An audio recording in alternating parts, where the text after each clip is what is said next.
Students, आज का हमारा टॉपिक बहुत ही इंटरेस्टेड होने वाली है क्योंकि ये हमने पहले भी इस टॉपिक के बारे में हमने डिस्कस किया था स्टूडेंट्स कि chemical properties of ethanol and ethanoic acid. ये जो हमारा टॉपिक था स्टूडेंट्स, लास्ट हमने वीडियो में आपको बताया था। हमारे स्टूडेंट जो हमारे चैनल के थ्रू आप प्रिपरेशन कर रहे हैं बोर्ड का स्टूडेंट्स, उनको याद था कि मैं आपको बताया था कि केमिकल प्रॉपर्टीज ऑफ इथेनॉल का जो टॉपिक है और इथेनोइक एसिड का जो टॉपिक है, एनसीईआरटी के अंदर अगर मैं एक्सरसाइज की बात करूं तो वो क्वेश्चन था हमारा, ये कुछ क्वेश्चन है पेज नंबर 78 पे। याद है स्टूडेंट्स, हम आपको बताया था पहले ही कि 78 के ऊपर सर ये क्वेश्चन नंबर 7 है कि how ethanol can be differentiated on the basis of their physical and chemical properties from ethanoic acid। तो स्टूडेंट्स ये वही टॉपिक है जहां पे हमने केमिकल प्रॉपर्टीज ऑफ इथेनॉल की बात कर चुके हैं। मोस्ट प्रोबेबिलिटी है वो क्वेश्चन आने का, लेकिन अगर हमारा question chemical properties of ethanoic acid भी अगर आ जाए तो बच्चों को ऐसे ही खुश हो जाना है, क्योंकि ये तो बहुत ही इजी वे में आपको ये कंसेप्ट क्लियर हो जाएगा स्टूडेंट्स, क्योंकि इसको हम रिलेट करेंगे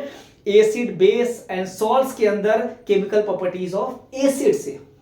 अगर वो आपको याद होगा, आप दोनों चीज को एक साथ क्लियर करें students, chemical properties of acids and chemical properties of ethanoic acid. Students यकीन माने, अगर आपको दोनों चीजें एक साथ क्लियर होती जाएंगी, अगर वो क्वेश्चन एसिड्स का भी आएगा या इथेनोइक एसिड का, तो आप बहुत इजी वे में आप इसको लिख पाएंगे। ओके स्टूडेंट्स, मैं बोलता हूं आपसे, हमारे जो स्टूडेंट्स हैं जो अपने जो बुक्स को देख रहे हैं स्टूडेंट्स, एनसीईआरटी को प्रायोरिटी पर रखिए। एनसीईआरटी के एक एक क्वेश्चंस को पहले आप बनाइए, बाद में असाइनमेंट्स के क्वेश्चंस इजी होते हैं स्टूडेंट्स को 100 क्वेश्चंस कर लेते हैं, 200 क्वेश्चंस किए होते हैं। एनसीईआरटी का क्वेश्चंस पे फोकस नहीं करते हैं वो स्टूडेंट्स। यकीन मानिए सारे टॉपिक्स एनसीईआरटी खुद कवर करता है एक एक क्वेश्चंस के अंदर। बहुत कम क्वेश्चंस होते हैं एनसीईआरटी में और वो क्वेश्चंस को, सारी चीजों को कवर करता है आपका एनसीईआरटी स्टूडेंट्स। मैं आपको बताया था आपके बुक्स के अंदर, बुक्स में अगर आप आए स्टूडेंट्स तो ये पेज नंबर 73 एंड 74, अगेन मैं बात कर रहा हूं स्टूडेंट्स 73 पे एंड दिस इज 74, 73 74 के ऊपर ये टॉपिक रखा गया स्टूडेंट्स कि chemical properties of ethanoic acid, और मैंने आपको बताया था एक्सरसाइज के अंदर भी इसका क्वेश्चन दे रखा है। तो ये क्वेश्चन चांस है आने का, और बाकी आप बहुत ही इजी वे में आप इसके प्रोडक्ट को भी लिख सकते हैं स्टूडेंट्स। आप देखिए पॉइंट वाइज आप इस चीज को याद रखते जाएं, याद हो जाएगा आपको। आपको पता था स्टूडेंट्स कि आपने ऑलरेडी एसिड्स का केमिकल प्रॉपर्टीज में पढ़ा रखा है स्टूडेंट्स कि when acid reacts with metal it gives salts and hydrogen gas. Again second point की बात करें तो when acids reacts with basis it forms salt and water and this is called neutralization reaction। clear students? Third one आपने पढ़ा था कि when acid reacts with metal carbonates they form salt, water and carbon dioxide। when acids reacts with metal bicarbonates, metal hydrogen carbonate, they gives salt, water and carbon dioxide। and last one आपने पढ़ा था students, इसके अंदर metals oxide के साथ भी अगर reaction करेगा एसिड्स तो भी वो सॉल्ट एंड वाटर ही देगा। स्टूडेंट्स ये हमने आपको रिकैप इसलिए करवाया है क्योंकि आपने केमिकल प्रॉपर्टीज ऑफ एसिड्स भी स्टडी कर रखा है। ठीक है स्टूडेंट्स, अगर हम एग्जांपल्स की बात करें तो आप इजी वे में ले सकते थे कि कोई सा भी आप अगर वहां एसिड्स लेते और अगर मेटल्स के साथ अगर आप करते इसको, जैसे HCl है, अगर आप कोई सोडियम मेटल्स के साथ आप रिएक्शन कर रहे होते तो ये क्या बनाएगा, NaCl देता। NaCl this is salt and plus hydrogen gas will be liberated. तो स्टूडेंट्स वही एग्जांपल्स था, मैं आपको बता चुका था सॉल्ट्स बनेगा। लेकिन अगर हम बात करें स्टूडेंट्स अपने टॉपिक की जो कि इथेनोइक एसिड का टॉपिक है, हमारे स्टूडेंट्स की अगर बात करें तो वो स्टूडेंट्स को पता होगा सर इथेनोइक एसिड, ये हमारा पेज नंबर 73 और 74 के ऊपर एनसीईआरटी ने अपने टॉपिक पर रखा है।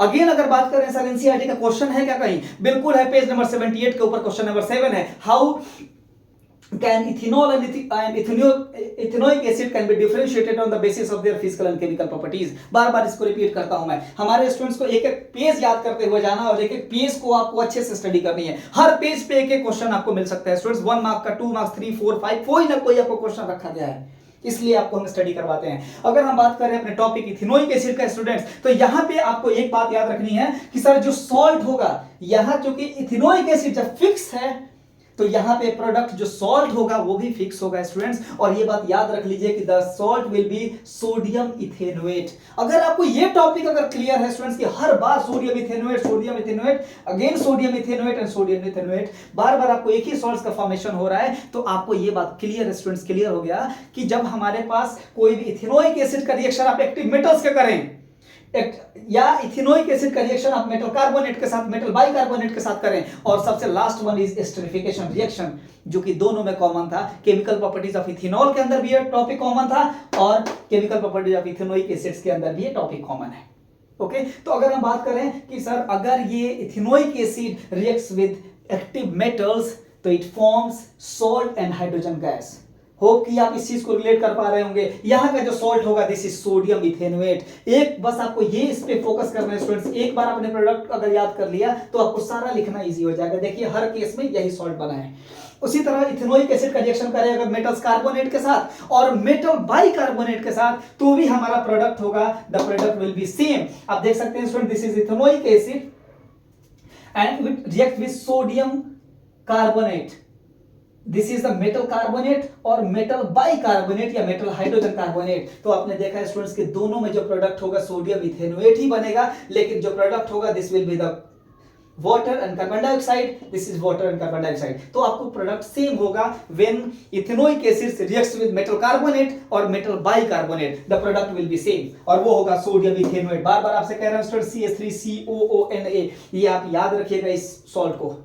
And last one is esterification reaction, यानी कि जो reaction of ethanoic acid with ethanol. तो आपको पहले ही बता रखे थे कि when ethanoic acid reacts with ethanol they forms a sweet smelling substance and this sweet smelling substance this is called ester and the ester will be ethyl ethanoate।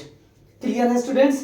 तो हम आपको यही केमिकल प्रॉपर्टीज, अगर आप इथेनॉल का भी हमने सारे वीडियोस के अंदर आपको क्लियर कर दिया है और इथेनोइक एसिड भी अगर आ गया तो स्टूडेंट्स ये और ज्यादा आपको क्लियर वे में एक बस प्रोडक्ट की तरफ याद रखिएगा।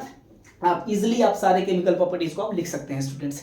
होप कि आपको ये वीडियो में सारी चीजें क्लियर हो गई होंगी। ऐसे ही हम अपने नेक्स्ट सारे वीडियोस के लिए जो बोर्ड के क्वेश्चंस आ रहे हैं सेपरेटली हम एक एक क्वेश्चंस पे डिस्कस करेंगे। हमारे स्टूडेंट्स जितने स्टूडेंट्स आप पेज वाइज एक एक बात को याद रखें। कोई भी आपसे टॉपिक पूछिए आपको पेज बताना है कि सर ये अगर बात करें इथेनोइक एसिड का और केमिकल प्रॉपर्टीज का तो पेज नंबर 73 74 के ऊपर है। एक्सरसाइज के अंदर क्वेश्चन की बात करें तो सर वो क्वेश्चन है 78 के ऊपर क्वेश्चन नंबर 7। एक एक बात आप बताएं स्टूडेंट्स, एक एक चीज क्लियर करते हुए चलते जाएं। हमारे वीडियोस को आप स्टूडेंट्स अभी जाने से पहले इसको सब्सक्राइब करें हमारे चैनल को और चैनल्स को शेयर करें ताकि जितने भी स्टूडेंट्स हैं उनके पास हमारे वीडियोस पहुंच पाए। हमारे इसमें गार्जियंस भी हमें सपोर्ट करें ताकि हम और भी ज्यादा से ज्यादा इन सारे वीडियोस के ऊपर हम बना सकें। होप कि आपको स्टूडेंट्स बहुत ही अच्छा हो। आपका सीबीएसई का पेपर्स सीबीएसई और जामिया वाले स्टूडेंट्स के लिए भी है और आप हमें इसी तरह से और एंट्रेंस के भी जितने बच्चे हैं वो भी हमें सपोर्ट करें स्टूडेंट्स। आपको एक एक पॉइंट बताएंगे, हाँ ठीक है। और होप कि फिर आपसे नेक्स्ट टॉपिक पे मिलते हैं अभी। एंड जय हिंद।